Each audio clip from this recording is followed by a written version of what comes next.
Hi, everyone. Hey, it's good to see you again today. Feel free here. I am the creator of Pure Presence Conferences and want to thank you, Chris, for allowing us to share this conference on your Facebook page, your community, A Course in Miracles community. And today it's my honor to speak with one of our presenters for the End of Seeking conference that's coming up. It's just 3 days away. And if you don't have a ticket, a registration, it's free. And we're going to drop if it's not already in your chat, we're going to drop a link in there for you so you can register.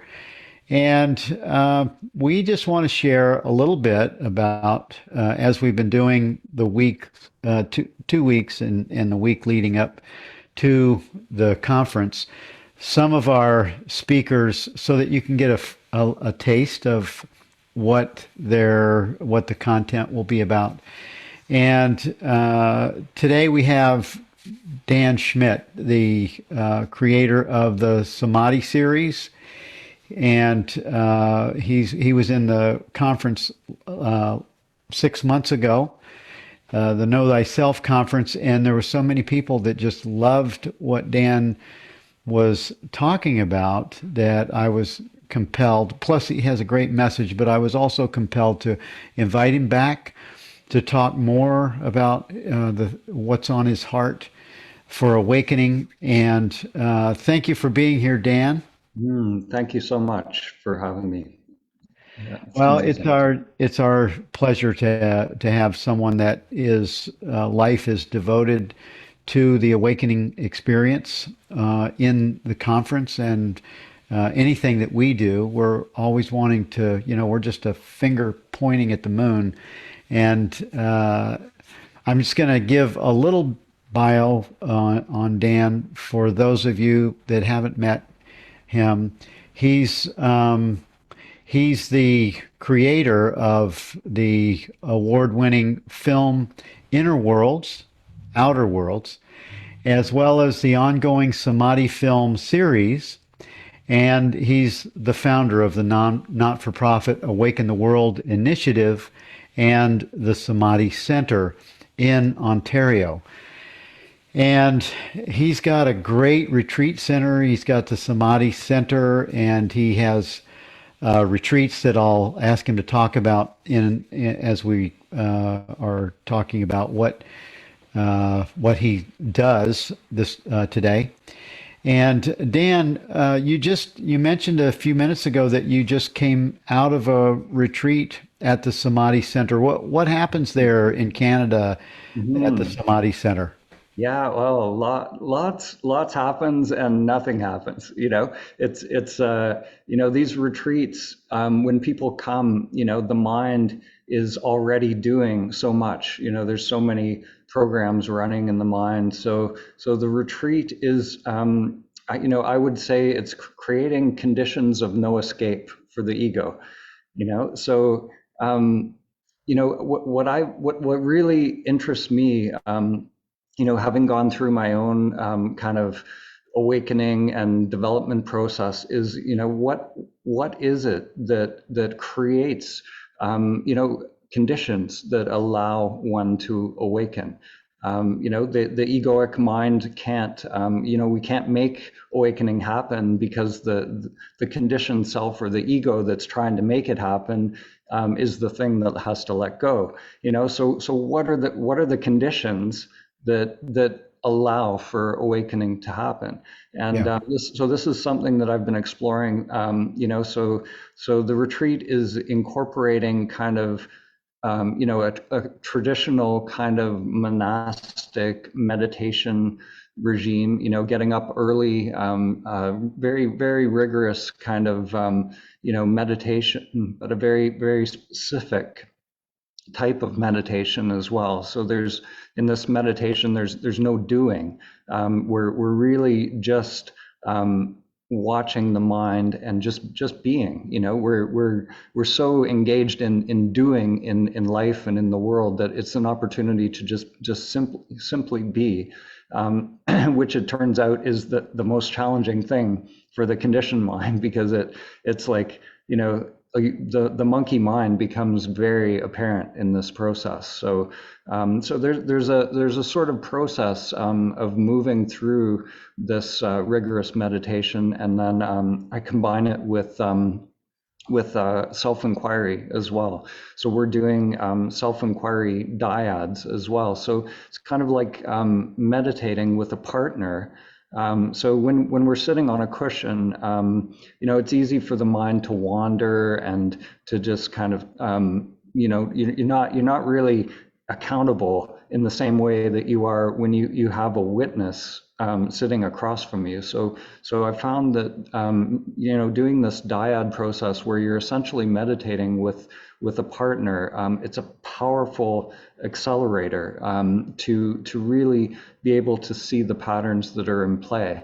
And so there's you could say like a purification process that starts to happen when we go into this witnessing everything that's in the unconscious that is sort of filtering, or all the little programs that are running, to consciousness. And then once we can see them, then it becomes possible to drop them. The reason why most people are not awake is because the unconscious is so active, and so we're filtering through this kind of reducing valve of the conditioned self. Right, right. Wow. Sounds powerful.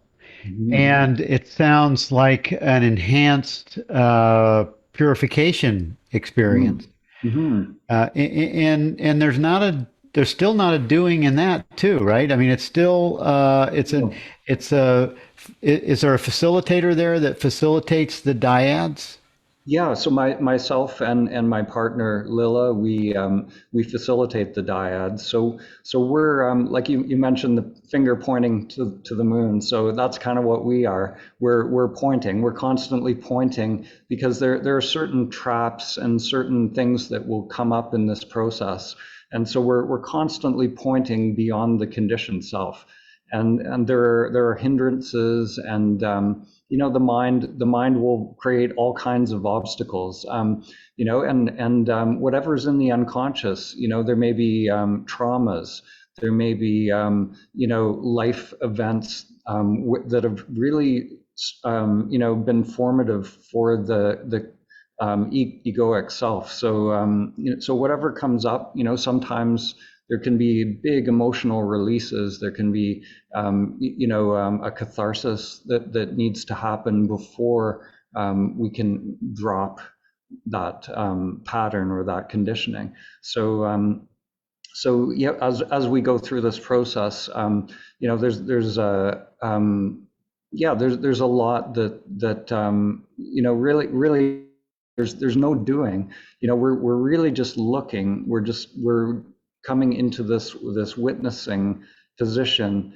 And so like the way it works is your partner will look into your eyes deeply, and will say, tell me who you are.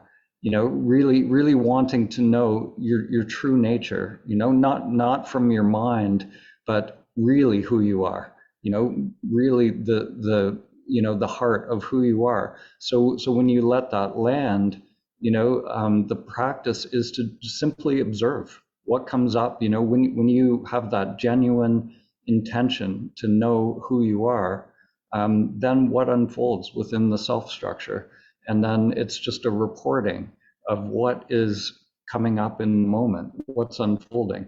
And so there's nothing the mind needs to do. Like it's not a question. The tell me who you are is an imperative. It's like it's a demand. So it's like, whoa, okay, how can I be? It's like how can I be spontaneous, or how can I be really here? It's not a question. Who am I? It's how can I be myself here? How can I feel free? And there's this stripping away of all the things that are keeping me from being authentically myself in the moment. And so whatever's between me and my true self, will present itself. And it's amazing, what as we become more free in this process, it's amazing what comes up in the practice. Things will, if we can kind of get the mind out of the way, all sorts of things come up and reveal themselves in this process. Yeah, yeah. Wow. It Mm. sound and this these things, the thing that's between me, the one who's answering the question, and the true self, is it's just revealed, and it's not something to do about it. It's seen in the Mhm. light of awareness. It's seen, and it's like putting the moth to the fire. It just burns itself up.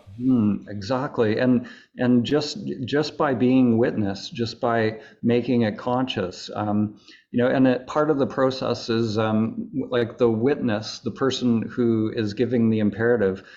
There's a neutrality, so they don't respond in any way, and that's a big part of the process, because we're Hmm. so used to trying to please people. We like if so it's actually really powerful to be a witness and not be giving body language and encouraging someone, or on the flip side, if there something disturbing is being revealed, to not react and go, oh, that's like, and show some sort of aversion. So by creating this totally accepting witness, that the power of that consciousness is to allow everything to come up without judgment and without preference, or pushing anything away. And so it's the space that someone can truly be seen. Whatever's in the unconscious can be seen without judgment. And so as one becomes more free in that process, things will just come up faster and faster once it's felt that it's safe, to reveal what's in the unconscious. Right. Yeah. And you have a little bit of a religious or Christian background as a child, I think you said, and then you Yeah. also have a Course in Miracles background. So you Mhm. have you're familiar with the teachings of the biblical teachings, and then the teachings of A Course in Miracles. Yeah. And this is a Course in Miracles community that we're inviting to the conference, and also to hear these ideas expressed. How would you how would you say a Course in Miracles student would benefit or would understand the teaching of the It's a Samadhi Center?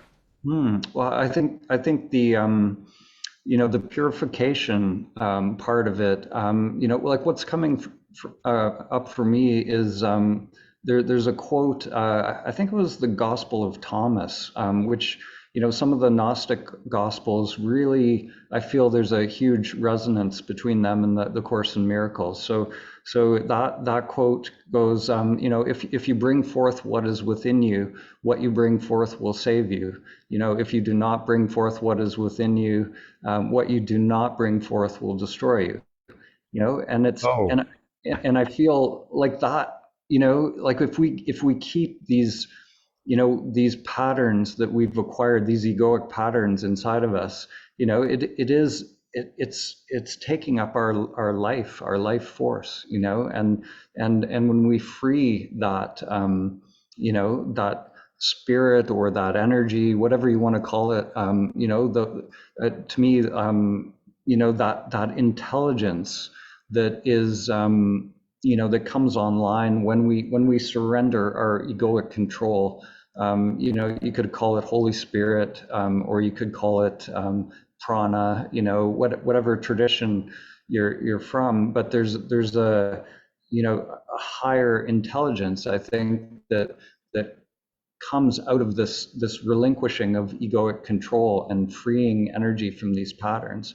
So so that humbling of the egoic self, I think, is it allows this spirit to come forth, and that, to me, there it becomes sort of a more of a compass. It's like the ego gets out of the driver's seat of the car and moves into the back seat, and then this like it's kind of like Joseph Campbell talked about, follow your bliss, or follow your, that inner energy. When we become more attuned to that, Eckhart Tolle called it inner aliveness. We become attuned to that inner aliveness. That becomes more like our compass for how we navigate the Yeah. world. Yeah. Yeah, yeah. Yeah, that makes sense. It's a little bit like this dyad experience, and the inquiry that's called for. It's a little bit like forgiveness. The course's term of forgiveness, where forgiveness is a Christian term mechanism that brings that looks on the appearance, looks on the belief or the idea of that's causing an upset or grievance or whatever. It looks on it. The course refers to the Holy Spirit. You give this experience to the Holy Spirit, and it's a total release. And this is the same thing, using a mechanism of dyads or self inquiry.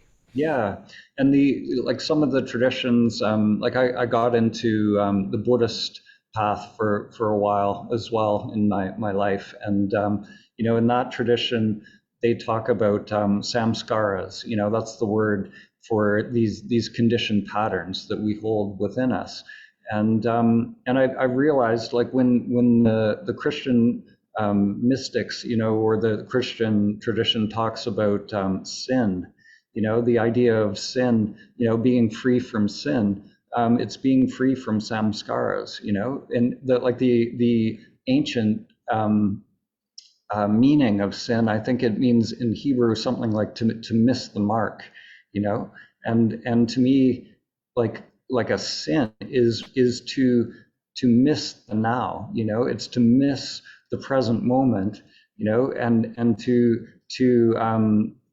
be sort of filtering or experiencing through the egoic self, which wants something. It's the Buddhist craving and aversion. The ego is always wanting something other than what is in the moment. It's like a saying no, to the now. Yeah. Yeah. So to me, that, whether we call it sin or samskaras, it's always, realizing, in self-inquiry terms, it's realizing who we are in this moment. Who am I? If I'm not this conditioned pile of tendencies and craving and aversion and preferences, then who am I in this moment? Who is present in this moment, with when I drop that, all of that mind stuff and all of that, wanting for something to be other than what it is. Yeah. Yeah. You have to, because we all want to manage, be in charge, control our experiences, and especially the ones that aren't pleasant, the ones we want different. I want this situation different than it is, and all of those it's a process, a practice of not being what we thought we were in favor of what we really are. Yeah.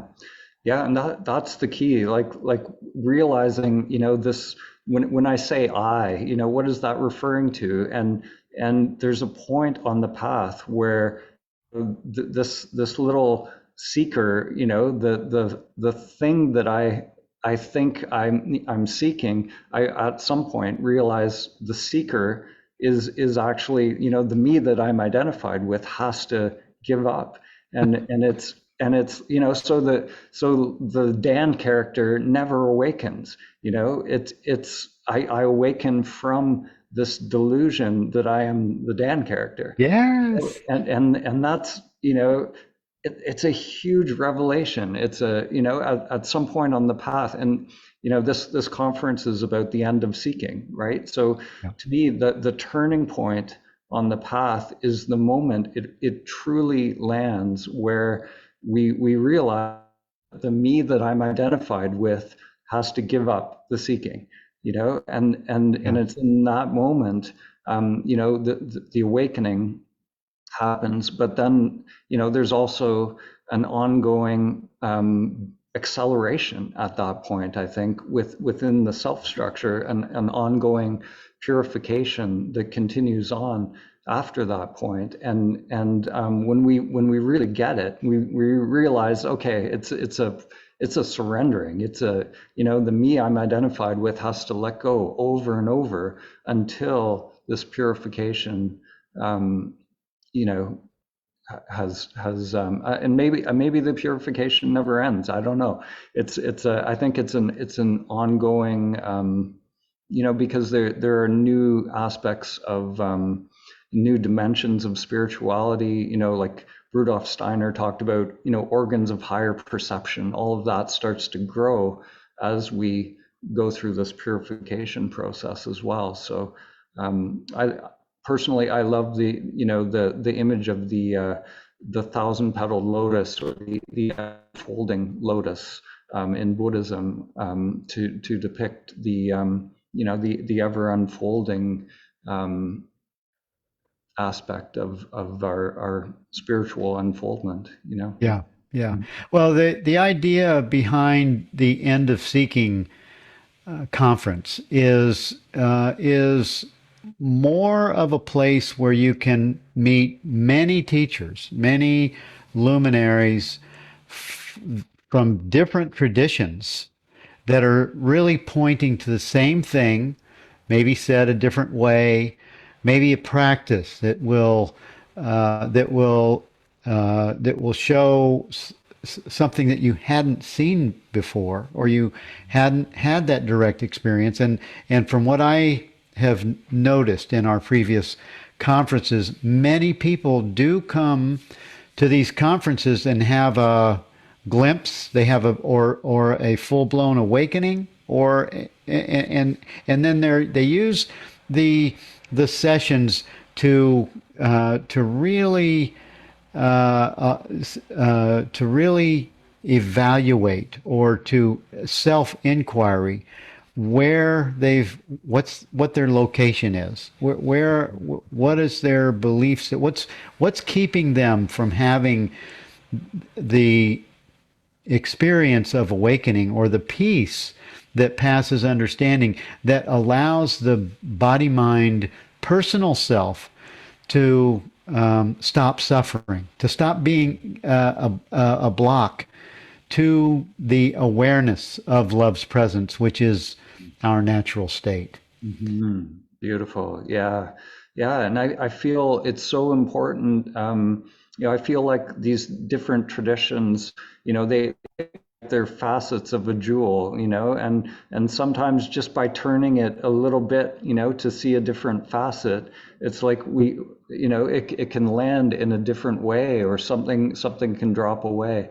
So, it's beautiful. What excites me on the planet right now is that there is this sense of, a coming together of these traditions, and really getting to the root of what is shared.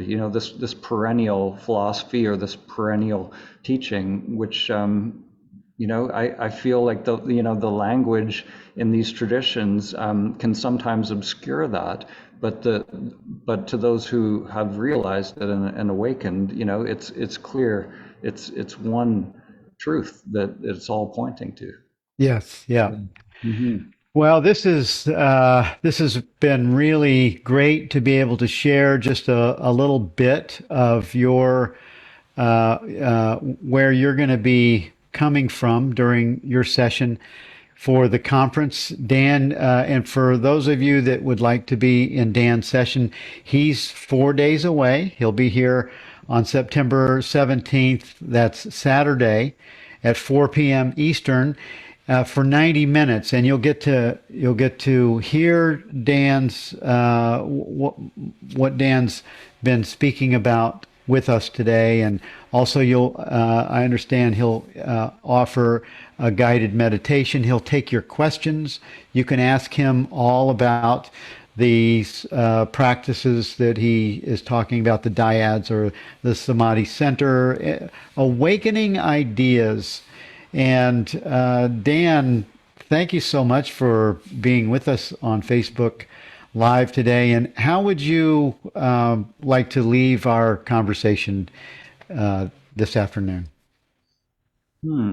Well, I think for me the takeaway is just I'm just feeling grateful that there are these venues where there's a synergy between these different traditions and different teachers. To me, when I hear the teachings being, it's like one voice, but through many different avatars. So I'd just like to say thank you for creating this venue, and yeah, I feel grateful to be a part of it, and I look forward to yeah, connecting with the viewers and diving into a live guided self-inquiry. I think it'll be Great. beautiful. Awesome. Mhm. Well, for those of you that didn't already know Dan, you can watch his Samadhi films for free. Go to Awaken the World. Is it awakentheworld.com? That's right, awakentheworld.com. Yeah. And you can click on his Samadhi series 1, 2, and 3. You can watch them for free on YouTube at no cost to you, and in his other films as well. And you can meet him face to face and actually talk to him if you register for the conference. Mhm. The link is in the chat. Please do that if you haven't registered already. And we'll see you in 3 days. Thanks, Dan, and we'll Thanks, see you Bill. then. Good speaking to you. Thank you.